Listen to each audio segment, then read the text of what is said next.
All right, so what we have here, we have a 20-foot shipping container.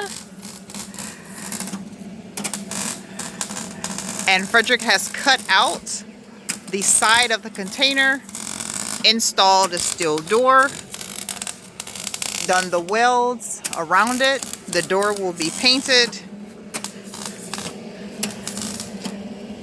And it takes your shipping container, instead of using just the indoors, and it now allows you to have an exterior door, 36 inches wide, 80 inches high.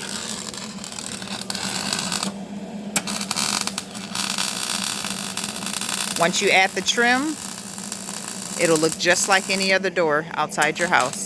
It's called Quality Mobile Welding for yours.